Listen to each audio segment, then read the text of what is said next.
myself. Hello, everybody, and a warm welcome to the 69th, I think, the 69th meeting of Soteria, where we shall be reading from Xenophon's Apologia, an account of the trial of Socrates in the year 399 BC, where he was tried for corruption of the youth and misjudgment or lack of respect of the gods. Please let us first look at the way in which he went over to the other side, as the Greeks would say, crossed the river. The means that were taken to depart his life, if I can describe it like that.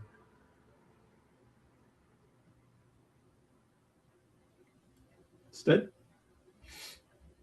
Everything takes a little bit longer. So can I do my quick comments before we start actually reading that? Don't know what do you want to say? I wanted it's a bit small. Yeah, I would agree with that. I can't actually see it. I can't see it. I can't read it. I can't read it. I can't read it either. Is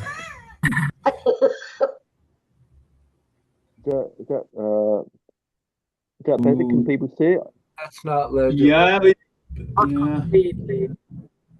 Well, this will be a test of people. Does anybody know it by heart? Then they don't need to read it. I think it is a limitation for one person doing the screen sharing on a phone rather than a laptop. So maybe next time we can think about how to get around that. But can anyone can people see that enough? Yeah, well, you're going to have to move it a bit because the right side is just cuts off. But I can't. Yeah, that's how it's printed. A little bit smaller would be okay. A little bit smaller. Yeah, I agree with Elizabeth. Yeah, you can make it just fit the screen. Stop. Yeah, that's it. Don't move it from there. That's good. That's great. Oh no, it's gone small again. You had it. No. Better than before. Okay, that is better. Yeah. Okay. So, instead, perhaps you'd like to read those lines at the top. My heart aches, and a drowsy numbness pains my sense, as though of hemlock I had drunk, or emptied some dull opiate to the drains.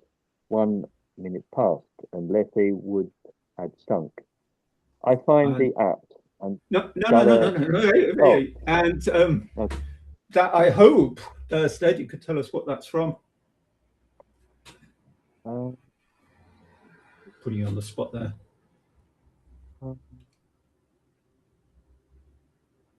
No, I can't think of anything else. Nothing comes to my mind, to be honest. But it seems familiar without being able to. Keats. Yeah, that's Keats. What to a Nightingale, isn't it? Oh, really? Yeah. It's sort of and familiar, this, of course, is the death wish, and the death wish linked to hemlock. And hemlock is an interesting plant. It is the confusingly in English, hemlock describes two plants. One is a tree, which is completely harmless, and actually my wife drinks the tea from the pines of the fir tree, which I think Elizabeth can correct me, is normally called in German the hemlock balm, and has nothing to do with the poison, which is a poisonous plant, which looks like wild carrot, and that is the hemlock plant, which in German is called a Schierling, and there's in fact an expression from Schierlingsbecher trinken. Do you ever use that expression, Elizabeth? Oh, maybe I said it, but I didn't use it to say it to someone or to say it about myself. No. Okay, it is, of course, very dramatic. I know it. I know. Yeah, you know it. Yeah. I don't think we have the same expression, drinking from the hemlock cup, in English. At least I've never heard it. But it means taking that great step in which you're prepared to sacrifice yourself for an ideal. The French language actually is more sensible because it has two completely different words. I think la ciguë is hemlock, the poison, and la pruche is the tree, totally different words. Anyway, that is hemlock associated with Lethe, which is, of course, the river of forgetfulness for the Greeks. So the whole poison was extremely symbolic. It was the Lethe poison. At the second quotation, Janine, would you like to read it? I hope you can see it. Yeah, there's a break in the middle, which simply means I've made it a bit shorter between crown and so. I find thee apt and duller. You're a ghost, by the way, so that might help you too. I find thee apt and duller shouldest thou be than the fat weed that roots itself in ease on Lethe wharf. Wouldst thou not stir in this? Now, Hamlet, hear. 'Tis given out that sleeping in my orchard a serpent stung me, so the whole ear of Denmark is by a forged process of my death. Rankly abused, but know, thou noble youth, the serpent that did sting thy father's life now wears his crown. But soft, methinks I scent the morning air. Brief let me be, sleeping within my orchard, my custom always of the afternoon. Upon my secure hour thy uncle stole with juice of cursed Xenophon in a vial, and in the porches of my ears did pour the leper's distilment, whose effect holds such an enmity with blood of man, that swift as quicksilver it courses through the natural gates and alleys of the body, and with a sudden vigor doth posset and curd like eager droppings into milk, the thin and wholesome blood. So did it mine, and a most instant titter barked about, most Lazar-like with vile and loathsome crust all my smooth body. Yes, and that from the ghost's speech in Hamlet, describing a mysterious poison called Hebenon, which I think is not hemlock. At least the symptoms are much different, and it's almost, to me, two deaths: the death of calm, the slow death, the death when you're resigned to death, and the unexpected death with all your sins upon you. And that is a horrid and violent death. Probably Hebbane could be the plant in this case, who knows? But also the same reference to Lethe. The thing that I tried to investigate, nobody can explain what that fat plant is that roots itself with ease upon the Lethe wharf. My New Cambridge edition gives the first folio and says rots itself with ease, which got to be wrong. The quartos have roots itself, but no explanation I can find, even in the internet, no explanation of what this weed is. I find that very interesting. Now, that weed could be hemlock, who knows? When I was at school, I thought Lethe wharf was Leith wharf in Scotland, which is, but it could be almost, because there is a Leith in Scotland and there is a wharf. But I think it's meant as Lethe wharf. Anyway, I thought that's a nice background, because hemlock is the plant that Socrates is compelled to drink, and this was the plant that is used as a solution of hemlock, I think principally from the flower, I'm not quite sure, that is made into a liquid, and the result is a slow paralysis. A lot of people say that the descriptions, both by Xenophon and Plato, make the death seem perhaps more pleasant than it was. You would be slowly suffocated by hemlock. I think that would be also quite disagreeable experience, to slowly have your passages blocked off so that you can't breathe anymore. But definitely better than Hebbane and a number of other poisons, or this mysterious poison that Shakespeare describes, Hebenon. People in dispute about what it was. Anyway, that's the background, and I find that quite interesting too.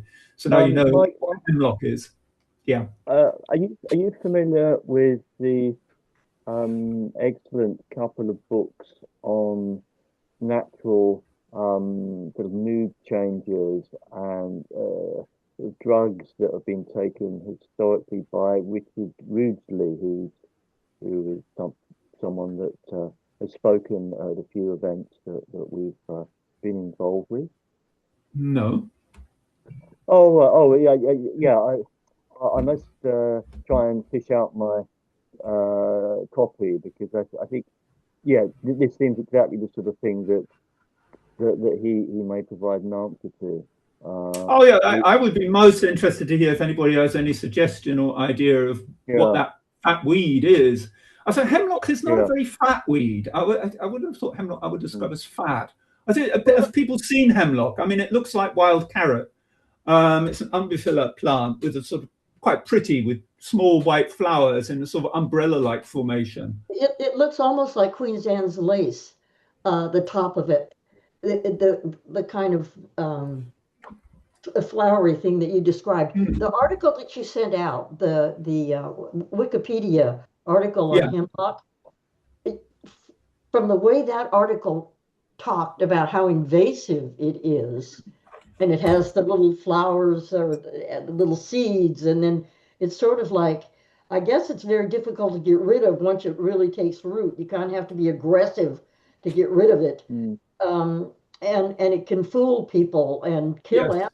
And it kills a few people every year, I think. Yeah, it seems to be more of successful as an invasive plant actually in the United States. It comes from Europe, but in the United States, I don't know if there's some kind of a natural enemy, but it seems to be doing particularly well. And yeah, it is dangerous. Yeah, and also plants. It's a plant that kills livestock as well. Sheep don't realize what it is, and it kills them. I don't know whether the wharf. Yeah, go on, Ginny. Go on. Sorry. Well, I think that is what they're talking about. That roots itself in ease on the Lethe or Lethe? Lethe, I think I would say Lethe-wards.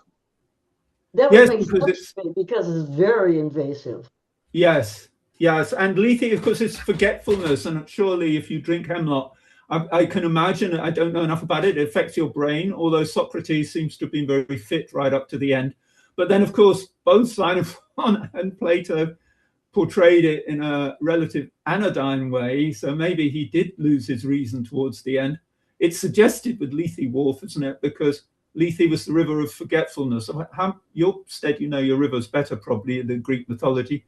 The Styx, Lethe, a couple of others. Were there 5 rivers? I think 5. I'm not sure actually, but there were some other rivers: Acheron, Styx, Lethe. Yeah, I mean, I think in lots of mythologies, rivers did mark a point of transition into a different state, didn't they? Yeah, I don't know whether it occurs to anyone else, but in the current situation with assisted dying becoming quite well established in various legislatures around the world, maybe in the future people will select certain historical ways to depart life. And that may generate a new culture, a new cultural norm in the way people take leave of their friends. One wonders. A kind of green way of capital punishment. Yeah, quite gruesome. Personally, I'm very ecological.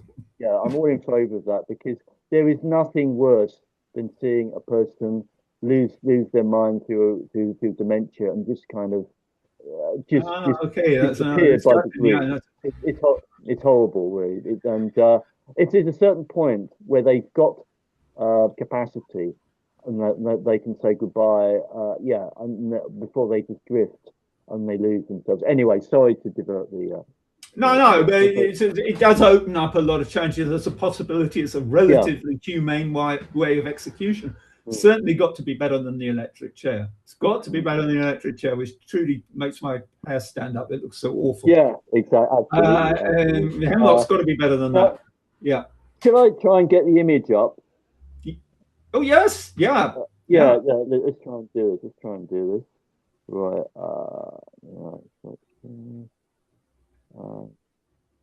Bear with me. It seems to just take a little bit. In that article, Michael, there was a passage about a doctor who drank hemlock and then wrote as the symptoms overtook his body.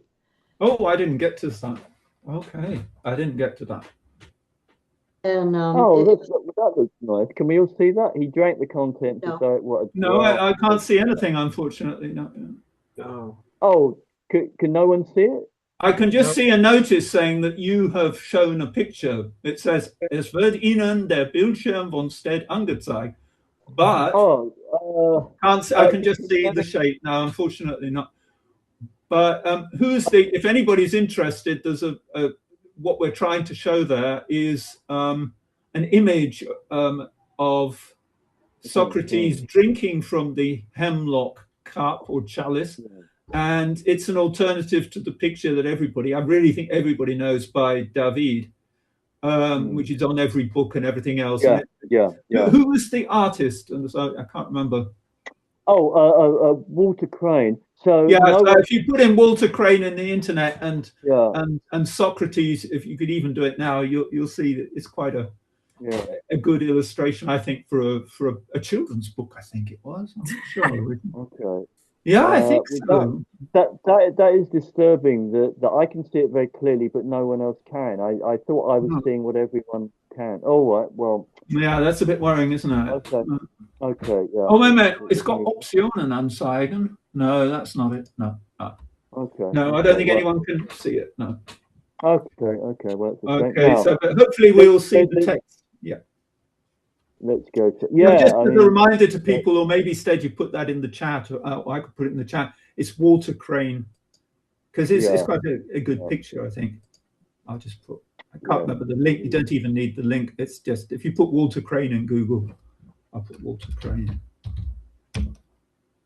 Can we see the? Yeah, but we can certainly see the screen. But it's quite small.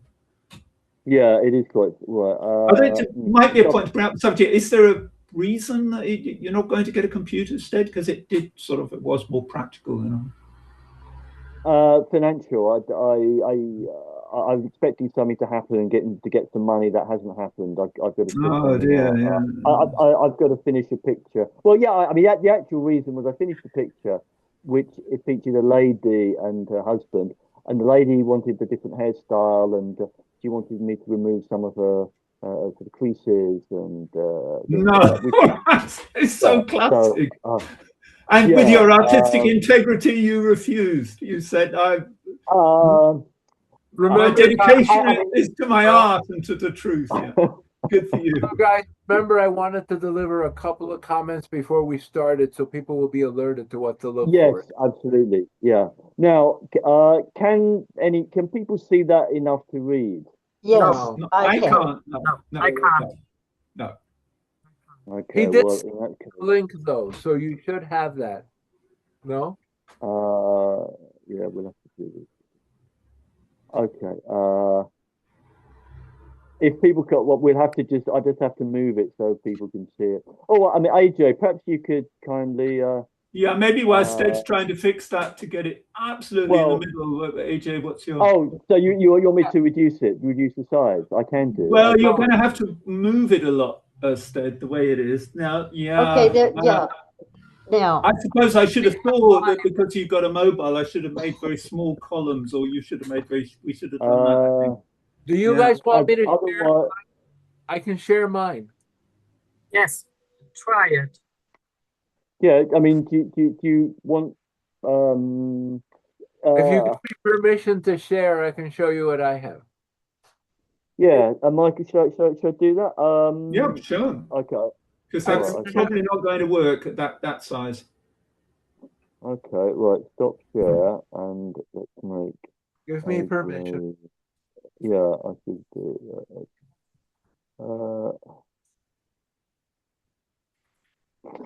Right, AJ, I've made you co-host. Okay, here we go. Now, before we start, I just want to say a couple of brief things, as I said, just so people will be alerted to what these very important differences are, because if you're not alerted, you might not pick up on them, okay? So this will only take a moment, okay? First of all, let me see, I have some notes here. Yeah. Most scholars believe and agree that there's not a lot of controversy that Plato, especially in the later writings, used Socrates as a mouthpiece for his own ideas. Okay? Plato, of course, was a philosopher, and he depicts Socrates as a philosopher, Actually, nobody else does depict him that way. Plato's Socrates is highly philosophical and abstract. He investigates definitions of virtues like justice, courage, and metaphysical ideas like the forms and the immortality of the soul. He's presented as a profound thinker pursuing ultimate truth. If you compare him to Xenophon and what you're about to read, Socrates is a practical and ethical rather than metaphysical teacher, focusing on everyday conduct, self control, leadership, and household management. He gives practical advice for living well, not metaphysical theories.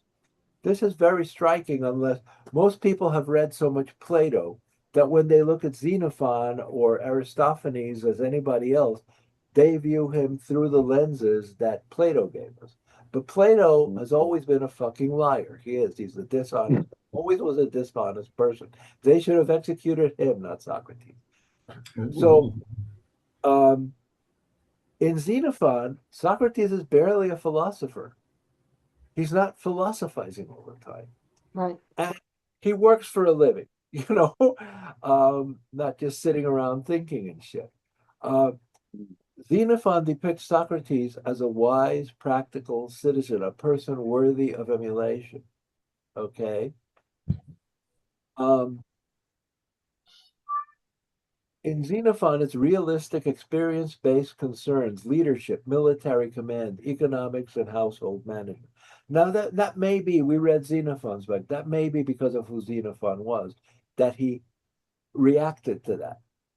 Whereas Plato, who was a philosopher, goes on and on about ideal theory, philosopher, kings, a perfectly just state, and what should be rather than what is. And you know from reading Xenophon that that's not what Xenophon was about. So it could be these two people are seeing the same guy in two different ways, or it could be what I suspect, that Plato was lying his ass off. Okay, that's my suspicion. Would you characterize him as a pragmatist? Well, Xenophon did. I didn't know the man. Both these people knew him. Xenophon is a pragmatist, and he depicts Socrates as a pragmatist too. Okay. Plato, you know, is a very abstract philosopher, and he depicts Socrates that way. But the thing is that other people wrote about him too, you see. And I find Xenophon's account more believable. But regardless of whether or not you believe what's true or false, right? There you need to be alerted that this is hardly the same persona anyway that we're talking about.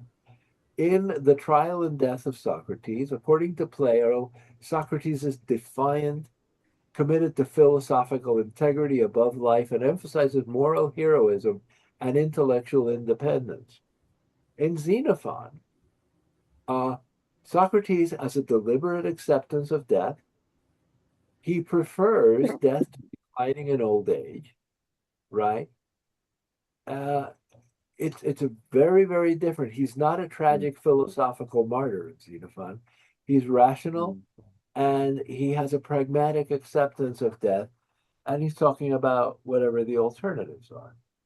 So that's just, I just wanted to throw that out. So when you read this, you might pick up, because sometimes there's something in biblical scholarship called redaction by introduction, that when you write an introduction to something, you actually change the way people read it.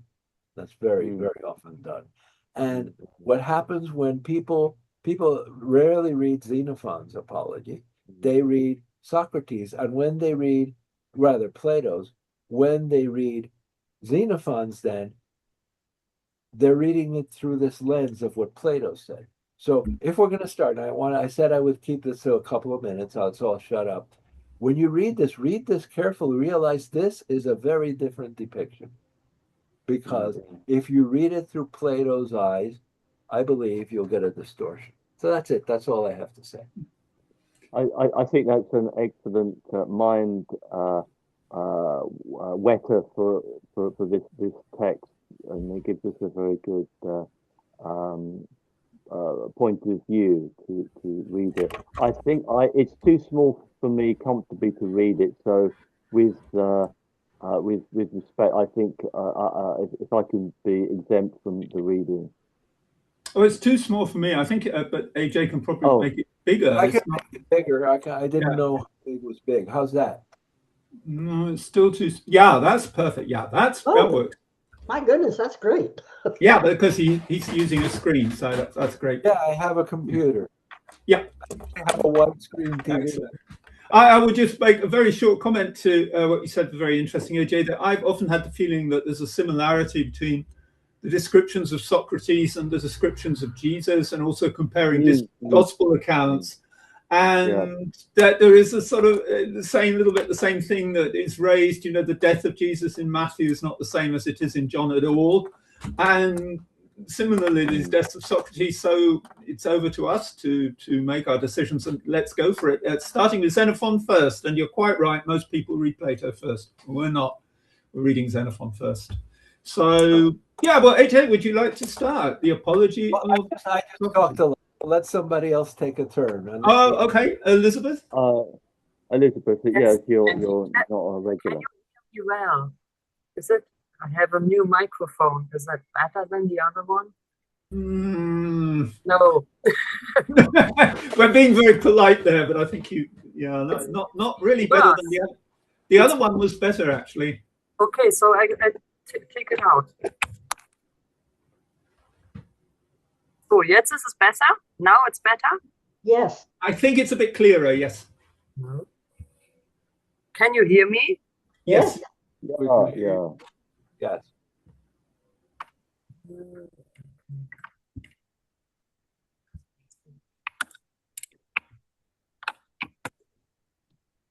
I made a mistake.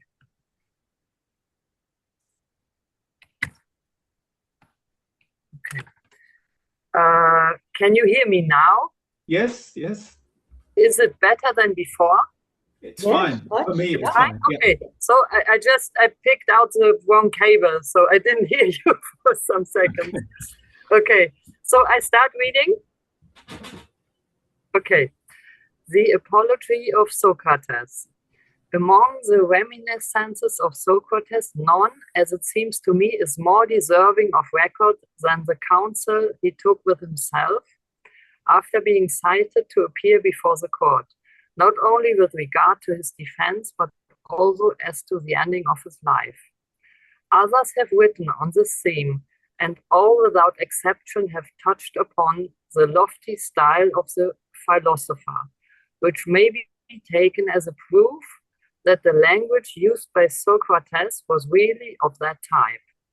But none of these writers has brought out clearly the fact that Socrates had come to regard death as for himself preferable to life. And consequently, there's just a suspicion of foolhardiness in the arrogancy of his address. We have, however, from the lips of one of his intimate acquaintances, Hermogenes, the son of Hipponicus, an account of him which shows the higher demeanor in question to have been altogether in keeping with the master's rational purpose. Hermogenes says that seeing Socrates discoursing on every topic rather than that of his impending trial, he roundly put it to him whether he ought not to be debating the line of his defense, to which Socrates in the first instance answered, "What, do I not seem to you to have spent my whole life in meditating my defense?" And when Hermogenes asked him how, he added, "By a lifelong persistence in doing nothing wrong. And that I take to be the finest practice for his defense, which a man could devise."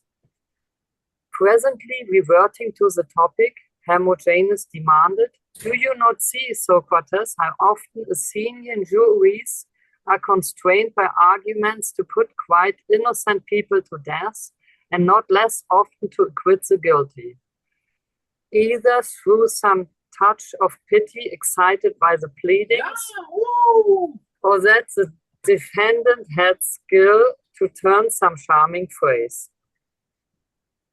Thus appealed to, Socrates replied, "Nay, solemnly I tell you, twice already I have essayed to consider my defense, and twice the divinity hinders me." And to the remarks of Hermogenes, "That is strange." He answered again, "Strange do you call it, that to God it should seem better for me to die at once? Do you not know that up to this moment I would not conceal to any man to have lived a better life than I have? Since what can exceed the pleasure which has been mine of knowing that my whole life has been spent holily and justly? And indeed, this verdict of self-approval I find re-echoed in the opinion which my friends and intimates have formed and concerning me. And now, if my age is still to be prolonged, I know that I cannot escape paying the penalty of old age, in increasing dimness of sight and dullness of hearing. I shall find myself slower to learn new lessons, and apter to forget the lessons I have learned. And if to these be added the consciousness of failing powers, the sting of self-reproach, what prospect have I of any further joy in living? It may be, you know," he added, "that God, out of his great kindness, is intervening in my behalf, to suffer me to close my life in the ripeness of age and by the gentleness of death. For if at this time sentence of death be passed upon me, it is plain I shall be allowed to meet an end which, in the opinion of those who have studied the matter, is not only the easiest in itself, but one which will cause the least trouble to one's friends, while engendering the deepest longing for the departed. For of necessity he will only be thought of with regret and longing, who leaves nothing behind unseemly or discomfortable to haunt the imagination of those beside him, but sound of body and his soul still capable of friendly repose, fades tranquilly away. Okay, thank you very much, Elizabeth. Thank you. Maybe Stead, would you like to continue? No, I said it's I can't read it. Oh, you can't read it? No. I How mean, strange, because I can read it. Oh, of course, you haven't got, yeah. I've got it. It's okay. Like yeah. a tenth of the size. Yeah. No doubt, he added, the gods were right in opposing me at that time, touching the inquiry what I was to say in my defense, when you all thought the great thing was to discover some means of acquittal.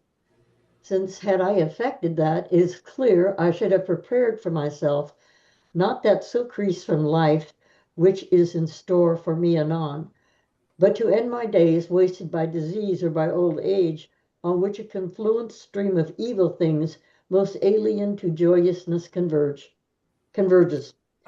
No, he added, God knows I shall display no ardent zeal to bring that about. On the contrary, if by proclaiming all the blessings which I owe to God and men, if by blazoning forth the opinion which I entertain with regard to myself, I end by wearying the court, even so I will choose death rather than supplicate in servile sort for leave to live a little longer merely to gain a life impoverished in place of death.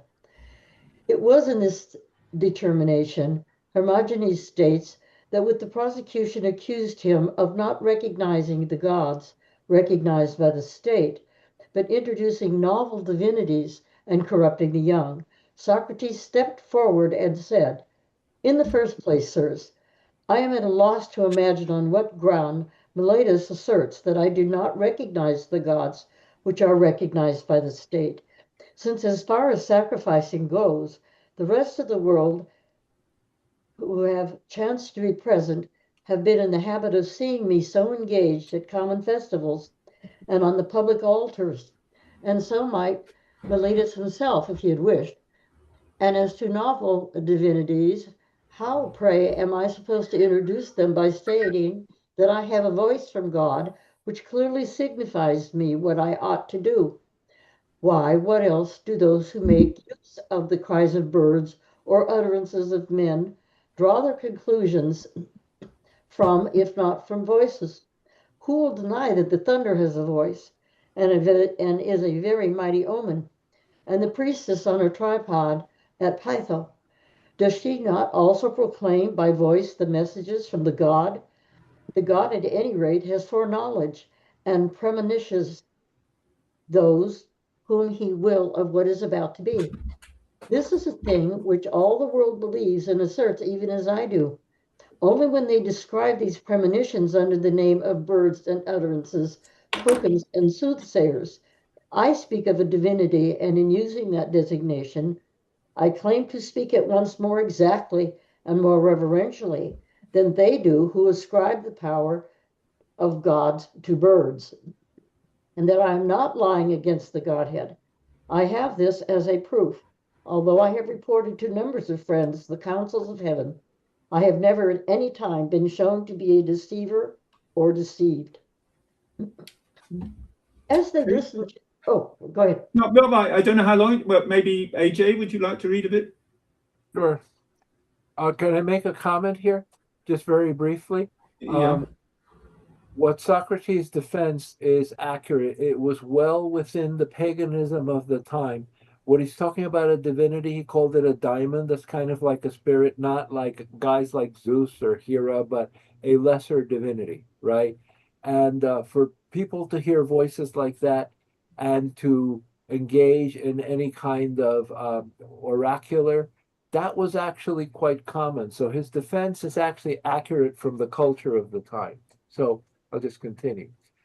As they listened to these words, the judges murmured their dissent, some as disbelieving what was said, and others out of simple envy that Socrates should actually receive from heaven more than they themselves. Whereupon Socrates returned to the charge. Come, he said, lend me your ears that while I tell you something more, so that those of you who choose may go to a still greater length in refusing to believe that I am thus highly honored by the divine powers.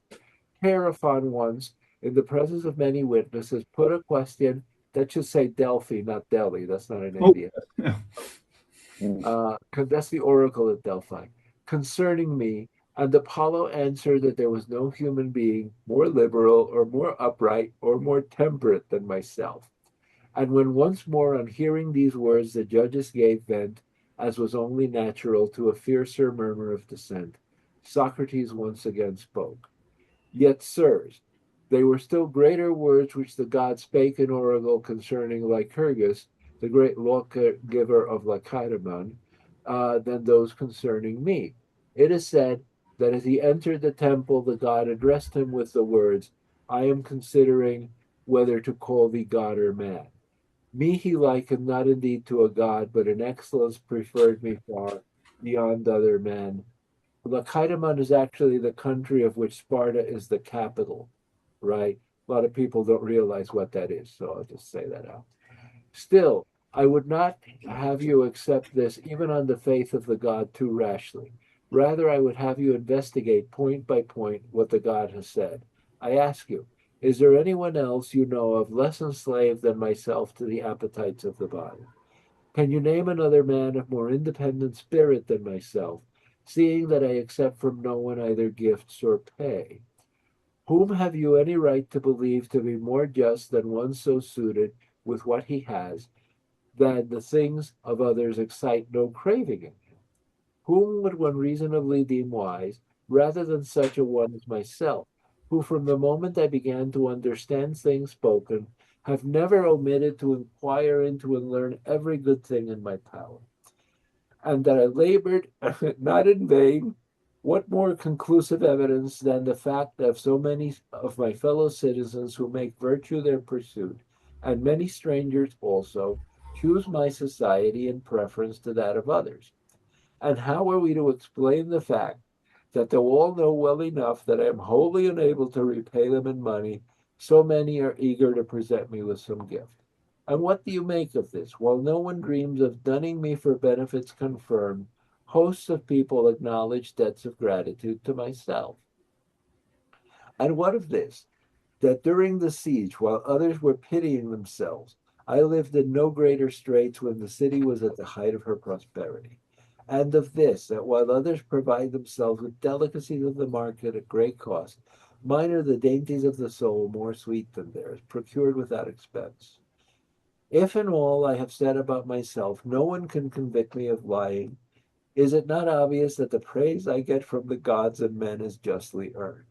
And yet, in spite of all, Meletus, you will have it that by such habits I corrupted the young.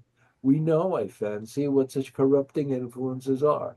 And perhaps you will tell us if you know of anyone who, under my influence, has been changed from a religious into an irreligious man, who, from being sober-minded, has become prodigal, from being a moderate drinker, has become a wine-bibber and a drunkard, from being a lover of healthy, honest toil, has become effeminate or under the thrall of some other wicked pleasure. Okay, if somebody can Okay. delve. Yeah, shall I take over then? Yeah. Nay, bless my soul, exclaimed Meletus. I know those whom you persuaded to obey yourself rather than the fathers who begat them.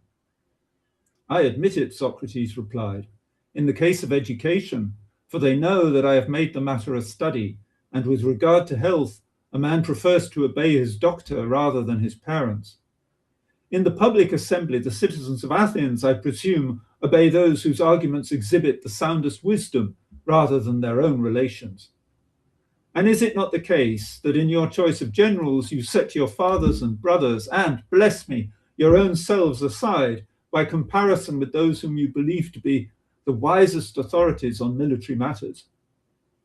No doubt, Socrates, replied Meletus, because it is expedient and customary so to do. Well then, rejoined Socrates, does it not strike even you, Meletus, as wonderful when in all ordinary concerns the best people should obtain, I do not say only an equal share, but an exclusive preference, but in my case, simply because I'm selected by certain people as an adept in respect of the greatest treasure men possess, education, I am on that account to be prosecuted by you, sir, on the capital charge. Much more than this, it stands to reason, was urged, whether by himself or by the friends who advocated his cause. But my object has not been to mention everything that arose out of the suit. It suffices me to have shown, on the one hand, that Socrates, beyond everything, desired not to display impiety to heaven and injustice to men, and on the other, that escape from death was not a thing, in his opinion, to be clamoured for importunately. On the contrary, he believed that the time was already come for him to die. That such was the conclusion to which he had come was made still more evident later, when the case had been decided against him. In the first place, when called upon to suggest a counter penalty, he would neither do so himself nor suffer his friends to do so for him, but went so far as to say that to propose a counter penalty was like a confession of guilt. And afterwards, when his companions wished to steal him out of prison, he would not follow their lead, but would seem to have treated the idea as a jest by asking whether they had happened to know of some place outside Attica where death was forbidden to set foot. When the trial drew to an end, we are told, the master said, Sirs, those who instructed the witnesses that they ought to perjure themselves and bear false witness against me, alike with those who listened to their instructions, must be conscious to themselves of a deep impiety and injustice. But for myself, what reason have I at the present time to hold my head less high than I did before sentence was passed against me, if I have not been convicted of having done any of those things whereof my accusers accuse me? It has not been proved against me that I have sacrificed to novel divinities in place of Zeus and Hera and the gods who form their company. I have not taken oath by any other gods, nor named their name. But someone else would like to take I it? have a go. As long as it's not too long, I'll try. I think it's coming towards the end, isn't it? You probably know it better than Yeah, I do, AJ. I think it's coming so towards the end. it's and then the young, isn't it? That's right. Yes, yes, yes. And then the young. How could I corrupt them by habituating them to manliness and frugality, since not even my accusers themselves allege against me that I have committed any of those deeds of which death is the penalty, such as robbery of temples, breaking into houses, selling freemen into slavery, or betrayal of the state, so that I must still ask myself in wonderment how it has been proved to you that I have done a deed worthy of death. Nor yet again because I die innocently is that a reason why I should lower my crest, for that is a blot not upon me, but upon those who condemned me. For me, I find a certain consolation in the case of Palamedes, whose end was not unlike my own, who still, even today, furnishes a far nobler theme of song than Odysseus, who unjustly slew him. And I know that testimony will be borne to me also by time future and time past that I never wronged another at any time, or ever made a worse man of him, but ever tried to benefit those who practiced discussion with me, teaching them gratuitously every good thing in my power. Having so said, he turned and went in a manner quite in conformity with the words which he had spoken. So bright an air was discernible alike in the glance of his eye, his gesture, and his step. And when he perceived those who followed by his side in tears, "What is this?" he asked. "Why do you weep now? Do you not know that for many a long day, ever since I was born, sentence of death was passed upon me by nature? If so, I perished prematurely, while the tide of life, the blessings, flows free and fast. Certainly, I and my well-wishers should feel pained. But if it be that I am bringing my life to a close on the eve of troubles, for my part, I think you ought, all of you, to take heart of grace and rejoice in my good fortune." Now there was a certain Apollodorus who was an enthusiastic lover of the master, but for the rest a simple-minded man. He exclaimed very innocently, but the hardest, I've Go a got a bit higher. mark on my phone. The hardest, sorry, um, the hardest thing of all to bear, Socrates, is to see you put to death unjustly. Whereupon Socrates, it is said, gently stroked the young man's head. "What would you have been better pleased, my dear one, to see me put to death for some just reason rather than unjustly?" And as he spoke, he smiled tenderly. Thanks It is very much. also said, Yeah, oh, I think that, yeah, go on. Janine, would you like to continue? I think it's probably the last bit. Not sure. I think so. It is also said that seeing Anytus pass by, Socrates remarked, "How proudly the great man steps.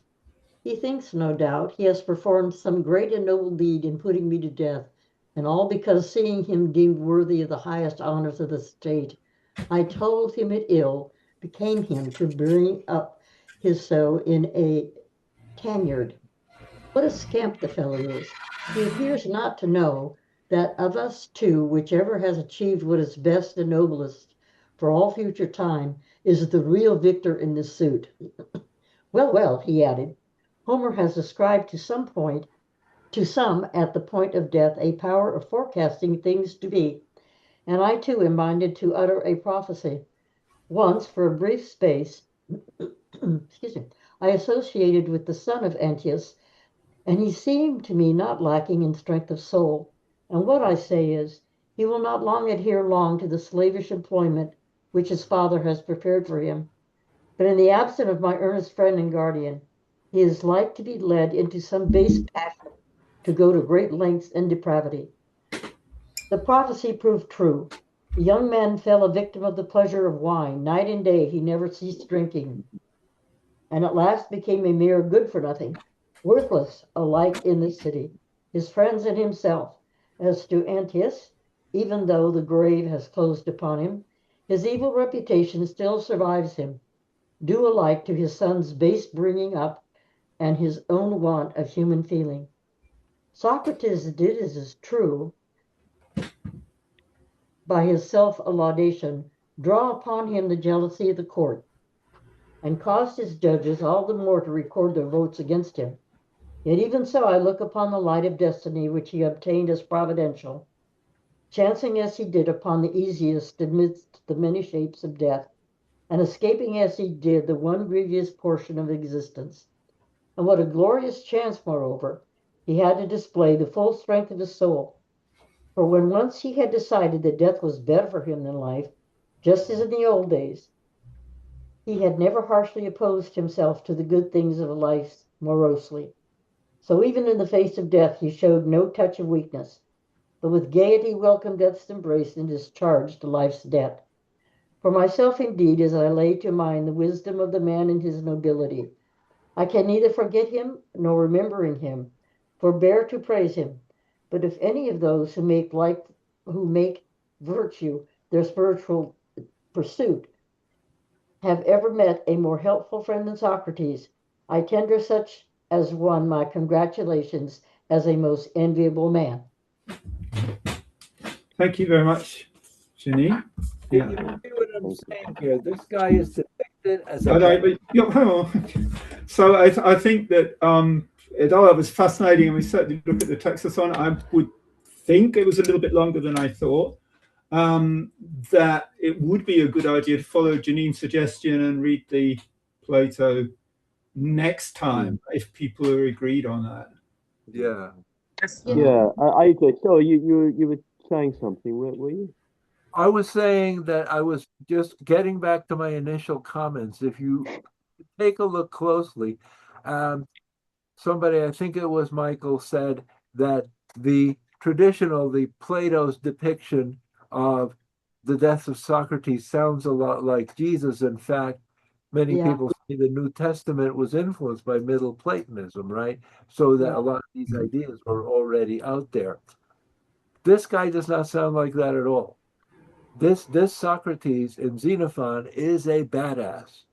He doesn't quietly accept the judgment of the courts. He lashes back, just like this. You know, he's just blasting them, which neither Socrates, Plato, Socrates, nor Jesus, nor any of those guys, they're just more meek and whatever, accepting. This guy's not like that. And that the reason I think this is more realistic is because Socrates was a war hero, okay? Socrates was a stonemason, a guy that worked for a living with his hands. He was not some meek and mild, effete guy, right? He was not a pushover. He could kick your ass, right? And he talks like that when Xenophon is talking, right? He doesn't talk like that in Plato. You'll see next week. It's very different. It's more like Jesus, right? Who actually doesn't come off like a carpenter at all, but still, you know, this is not the same kind of person. And I have my biases as to which I believe and which I don't believe just based on other evidence. But saying that this is a very striking difference from what you either have read or will read next week. That was just my comment there. It's not consistent with the description of the man that we know from his biography. AJ, where is he described as a stonemason? I'd never heard. No, that's certainly an interesting point. Yeah. I can't remember. I will look that up for you. Oh, okay. Yeah, that is an interesting thing. I know that he was had a good military record and was regarded as someone who fought well. Yeah, that's certainly true. I find I'm curious about the nature of this trial whereby in order to establish his character, he has to engage in self-laudation, as it's described, rather than asking other people about his character, which would seem a good thing to do. So, and there's no real case against him for there, except as it's seen in what he says in his own defense. So it's a yeah, it's a curious thing. It's a curious It is thing. extremely curious. I mean, I slightly disagree, Joe, but the respect that I think there are some things in common. I seem to remember the Plato dialogue, but he does sort of assert his own virtue and the injustice of what's happening. And that seems to be a common feature. I would add as well, there's a very neglected aspect that one struck is, of course, the theme that interests me, which is translations. And this comes over to me as very Victorian. I think there's a lot of the translator into it. The language alone is very Victorian. What's the gentleness of ends? What was that? I can't remember. I noted down a couple of expressions. Alien to joyousness and so expressions like that. And I also did wonder, this is a point I came out of a comment on, except for once, he was keen, the translator, to say God. Was it God or gods in the original? Because it's a sort of, I found that I was being pushed here, and I think this applies to Plato as well, to a sort of a Christian viewpoint. And this is the translator, I think, not Xenophon or Plato, so it's not a criticism of either of them, but possibly of the translator. And I think we're at a disadvantage, but I don't know about anybody else, but I certainly don't have any ancient Greek. And whereas when you have text, French text, German text, Spanish, or even Chinese, Japanese, there are usually a few people around who can say, oh, that's an accurate translation, but we're all dependent on the very few people who speak Greek that these are accurate translations. I'm not sure. Just a couple of things. I mean, I was very struck by the Victorian nature of the language. It could have been a text by Gladstone almost, couldn't it? Yeah, that's true. I think before the very assertively monotheistic religions took to the stage, it didn't matter that much whether one said gods or God. It wasn't interesting point. Yeah. However, I have answers for you because I do have some Koine Greek, so I can say that Socrates used the word theos, singular, for God. Oh, right. And actually, that is one word I suppose people do know. Yeah, theos. Theoi. Notice it's capitalized in the text. Theoi is the plural, and that means the gods, right? So a lot of these people believed that there was a supreme being either behind or one, or the leader of the gods. That was not uncommon either. The ancient Greeks referred to this guy as Theos Hypsistos, which is the equivalent in the New Testament or in even the Old Testament, the God Most High or the Most High God. A lot of them had this belief that there was a Most High God behind the gods, plural. Okay, that was a common belief. Now, to your other question, I looked it up for you. Here is the answer I got. The claim that Socrates was a stonemason does not come from the most authoritative contemporary sources like Plato, Xenophon, Aristotle, and Aristophanes. It is traced to later secondary ancient writers. So I was using that, I'm sorry. It was Timon of Phlius, Duris of Samos, Pausanias, Plutarch, later biographers, but there is widespread agreement among these later biographies. There was some tradition of Socrates having been a stoneworker, right? Yeah, Janine, I think you wanted to say something. Well, I think the translator, as you were talking about, Michael, I think he gives it away when he talks about the femininity of people who don't work. And it almost seems to me like there's a class bias thing working here. It's very subtle, but the translator does kind of admit by equating masculinity with physical labor and goodness and virtue with people who actually work for a living rather than spend their time in the bar getting drunk, I guess. And I that really stood out to me, and also was the capitalization of the term God. And I'm wondering, AJ, the use of the word an all umbrella kind of God, the greatest God, right? The goat God. Were the gods, small g, were they comparable to saints? Is No, that they were gods. They were gods, but not everybody agreed that there was a most high God. It was a common belief, but it was not universal. In fact, it was probably a minority viewpoint. A lot of philosophers talk that way, right? uh-huh. About my God, a creative principle behind all these manifestations. The average person did not understand any such thing to be the case. Also, they very often use the expression the God because, okay, a lot of ancient polytheism was ancient polytheism at a population level. In other words, Athens was polytheistic. But very often you had an individual that was a devotee, like the priests of Apollo and the Pythias woman spoke of Apollo as the god because they were always referring to Apollo, right? Because they were Mhm. devotees of Apollo. That was extraordinarily common, that people equated Mm. kind of their favorite god that they were a devotee of, and that was God to them, and that was it. Now they acknowledge the existence of other gods, but this is my God, right? That's the God, or sometimes God with a capital G. A lot of people, you can't equate the kind of modern Judeo-Christian interpretation of a very big division between the human and the divine. There were all kinds of creatures like this daimonion that used to speak to Socrates. That was a lesser divinity, right? But it wasn't an angel in that angels in the Judeo-Christian theology are beholden to God with a capital G. They're his messengers. That's what angelein means in Greek, right? Um, these were independent creatures that had their own powers and did not derive them from the big God, right? It's just a very different way of thinking about things that's hard for us to wrap our heads around Well, if I we're don't know though, AJ, because and instead maybe you can fill me in on this. Hinduism strikes me as Yeah. being very similar to that. yes.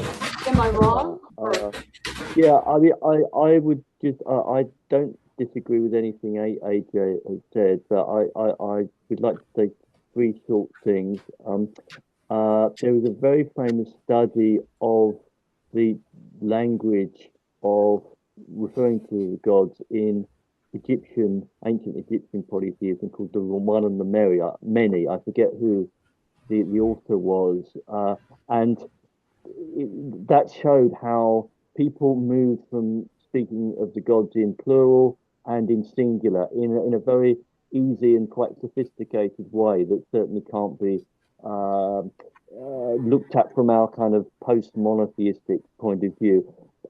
Marcus Aurelius, in his Meditations, seems to make very little distinction between singular God and God, that they both occur very, very often. And in present day Hinduism, if you're talking to different Hindus, then you would often just talk about the God that you or I would be worshipping, which may be different. You wouldn't because maybe most people have a principal deity, which would be different. But you just talk about the God because it's something that everyone understands the God in their particular life. That makes sense. So I hope that's of some use in this quite complex question. Well, it's complex, isn't it? And that raises the interesting point that perhaps Yeah, people approach this without sufficient consideration of the yeah, theological correct. aspects. It's Yeah. made more complex by, again, I would stress the interpretation of translators, so that there is a lot going How did you on. find the English? I enjoyed the English. I mean, it Well, flowed yes, quite well. I think it's easy to I love read. that 19th century style. I think the translation is like Cadence, 1890. yeah, Yeah, yeah. it's nice, yeah. I couldn't And find, there was by the way, nothing it's not that I bizarre. chose that. I did want to say I couldn't find a modern translation because I think they're under copyright. The translations that I could find, I didn't look that much, but I did look a bit, both for Xenophon and Plato, are old translations. Yeah, I mean, it might be There's funny an older to. one than this, which is even more old-fashioned, by somebody called Professor Todd, and that is full of withers and wherefores. Yeah, But I he mean, brought maybe something there's about the. a more. Go ahead, I was Sid. I just going to interrupted say that there may be a more, to use AJ's word, sort of badass translation that uses more kind of street language or something like that that could be quite amusing to find. I don't know. Well, Penguin must have a more modern translation, I'm sure of that. If Penguin books still do this and produce classics. I don't know what goes on in Britain these days, but I imagine they still do. And they must have a more modern translation, mustn't they? I'm not sure. I don't know. I mean, maybe, there were all sorts of takes on classical literature, giving it a regional flavour. On Radio 3, I managed to avoid hearing the translation of the Odyssey into Birmingham slang, which would have been. Yeah, I don't know whether Janine and AJ and Elizabeth are familiar with the status of the Birmingham accent in the British sort of canon of regional voices, but it is not the pinnacle of popular acclaim. Yeah. Well, one more comment on this devotion to different divinities. And this is something that Stead, as an expert on this more than me, can bear me out on. Even in like Norse paganism, right? You will believe in the existence of these multiple divinities, but an individual will often characterize himself as Thor's man or Odin's man. And because that's true. That's true. Yeah. yeah, they're archetypes for entirely different behavioral syndromes, as we psychologists call them, right? So if I'm Odin's man as opposed to Or's man, I am Thor's man. I am going to be quite differently in terms of what my personal ideals, values, and code of conduct is going to be, right? And you can go down the list. Those are just two most popular ones, right? Um, I mean, Odin was about wisdom and learning and stuff. Thor was about bashing things with a hammer. You know what I'm saying? It was just very, very different type of person. So they didn't ignore, you would never deny the other gods. That would be blasphemy.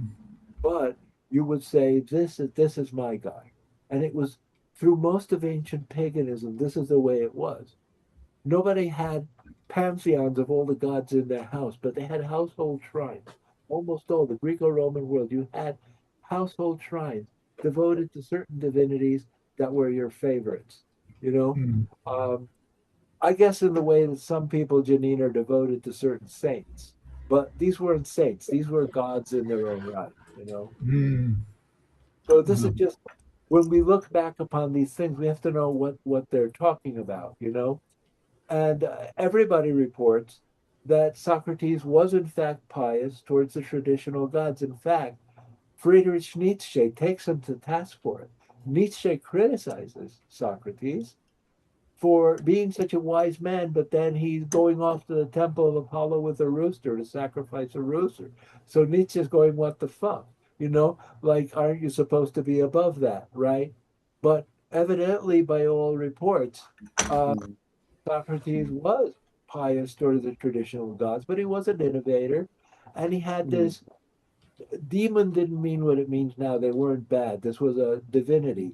That's a better way to translate it into English than demon, because demon has been contaminated with, the whole health, right? Um, and he spoke to him and he guided him. And this was not on the book, so to speak. It was part of their belief system that these things existed, right?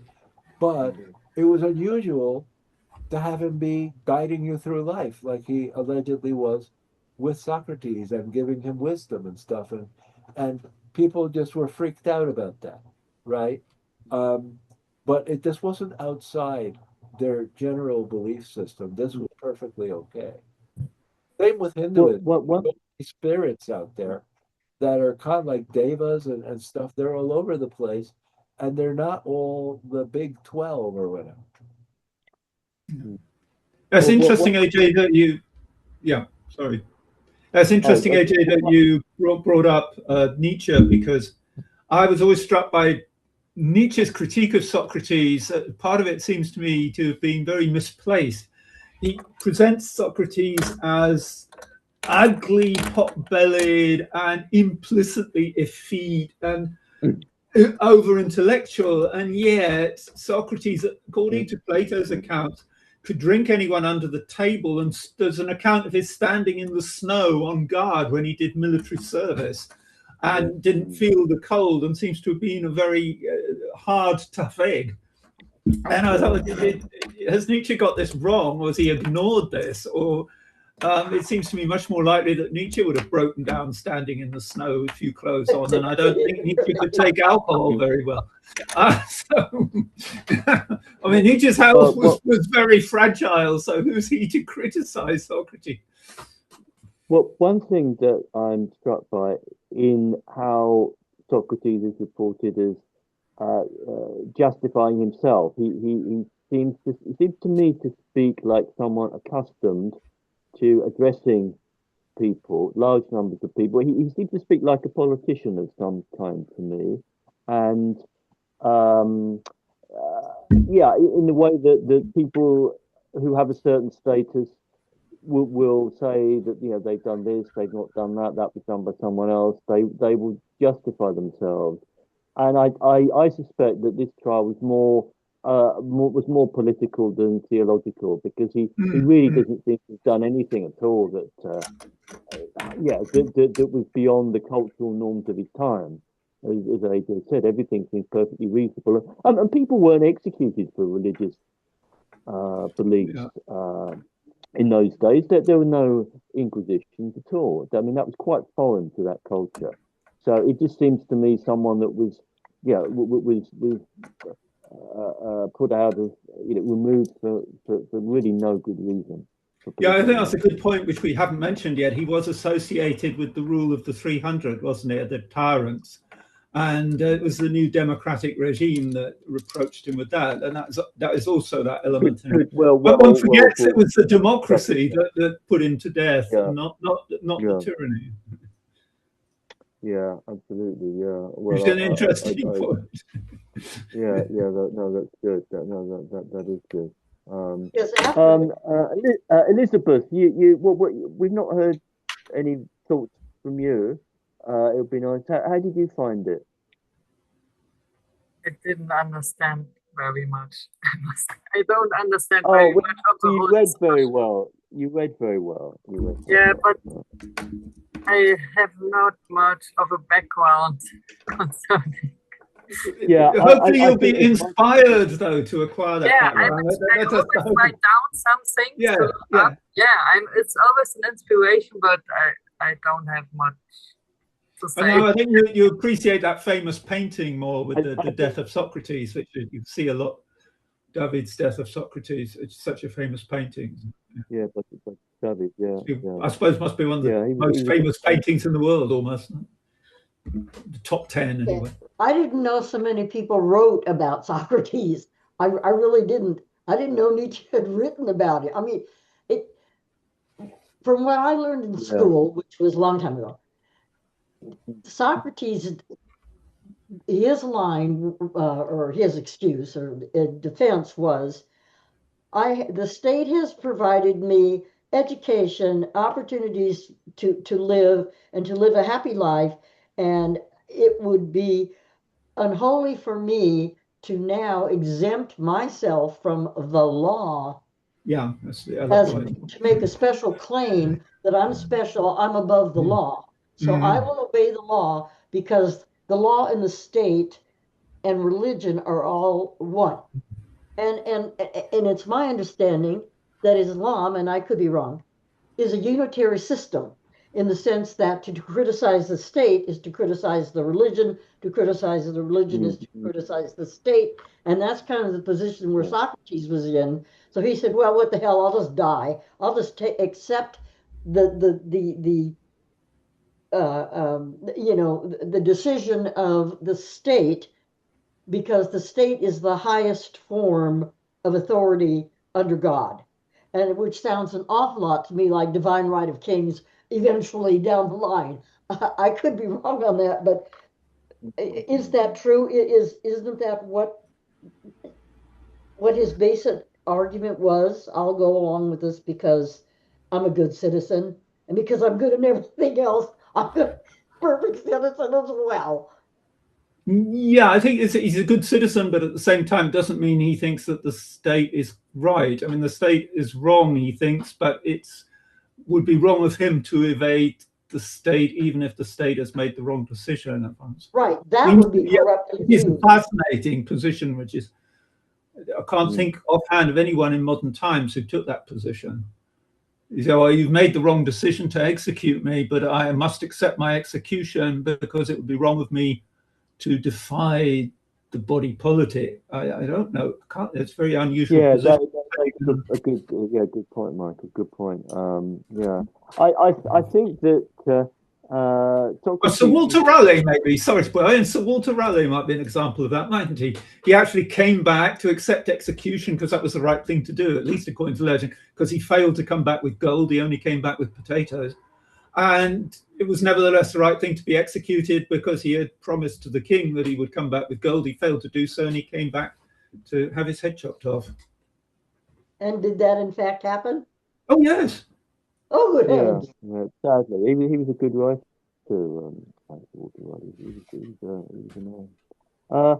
I think one thing I've learned or been reminded of or realized is how significant a figure Socrates is, even in from these different accounts. So I think it would be good if we did see what Plato has to say in describing him. Maybe I think that might be quite a good idea. Yes. I don't know what do you think about that. Yeah, it seems to me fair. Definitely, I would definitely agree with Go. I mean, I had sort of thought we would do both, but I think I'm right as I'm saying no. Let's just do Xenophon this time because it was a little bit longer than I thought, and there's so much to say about it. Yeah. Well, I think I would like to end. Well, if it's going to be the end, to make a concluding quote from. Yeah, it may have been Barry Davis at an earlier World Cup, who was describing a goal by the Brazilian eponymously named player Socrates, who just had one name.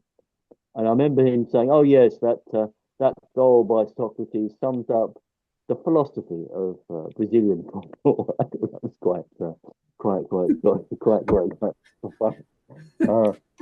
Michael would say. He did go on to become a. Sorry. I just wanted to add something to what Michael was saying about some of these conquistadors. Today is actually the anniversary of Francisco Pizarro's betrayal and murder. There's his own guys betrayed and murdered him after all he did.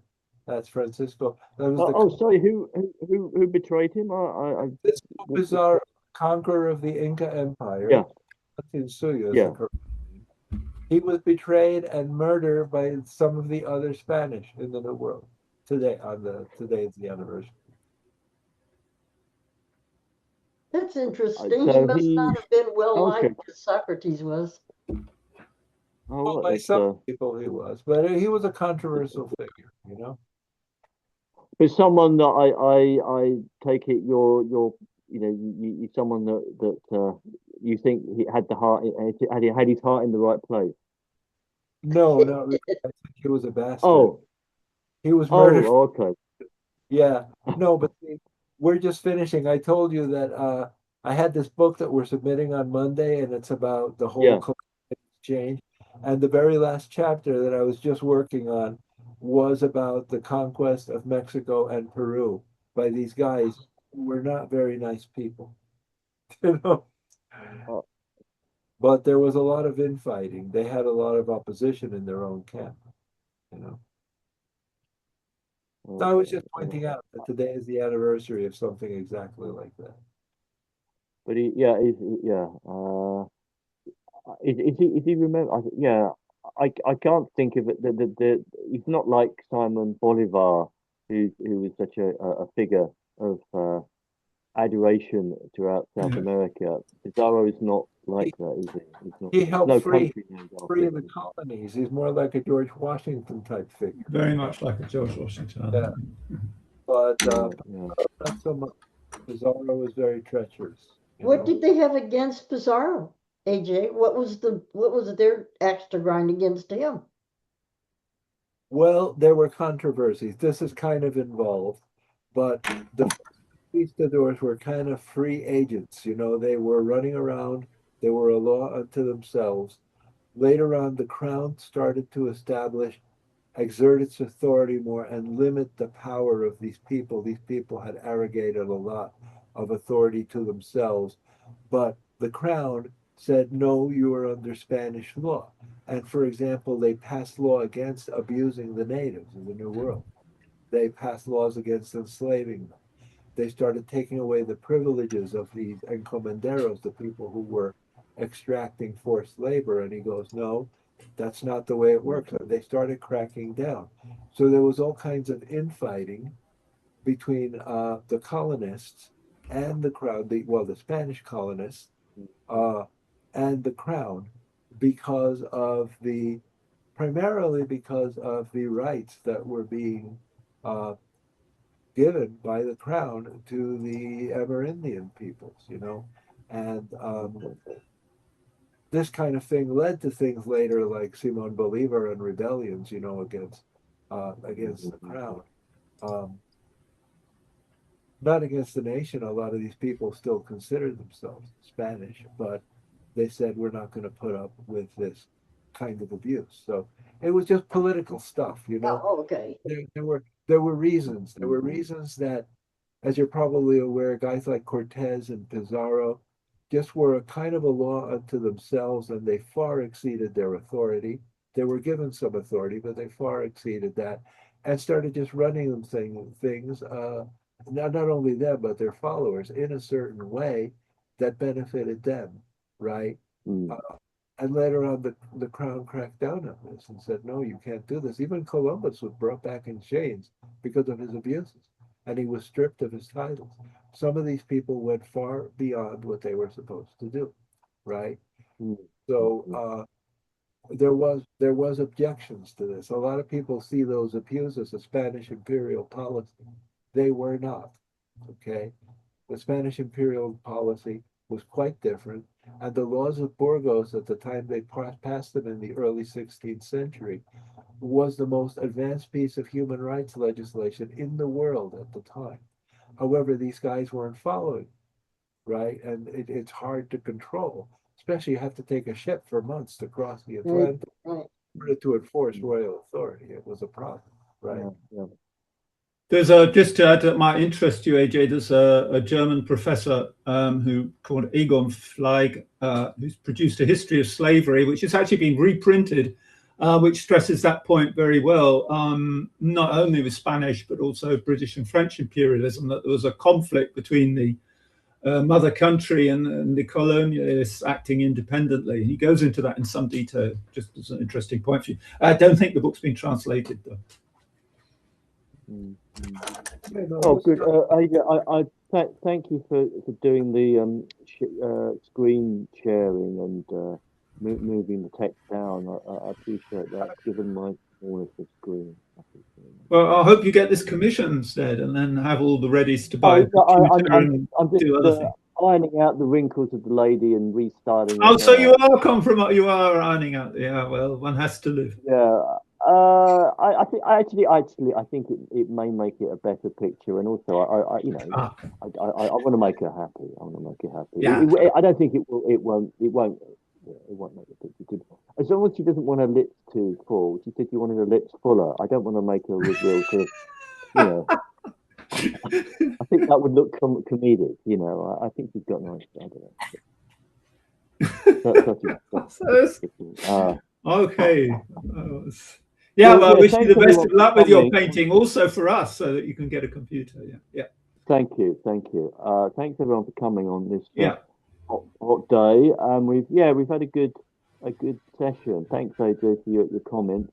And really, yeah, I mean, for the fact that we're reading this text at all, following on from the other soteria when we looked at the expedition, expedition, which is very, very good. All right then, yeah, good to see everyone. Have a enjoyable. We'll work out for next month and look at yeah. Good. All right then. Bye everyone. Thanks. Goodbye everyone. Thanks Bye. everyone for Bye. coming. Bye. Bye. Bye.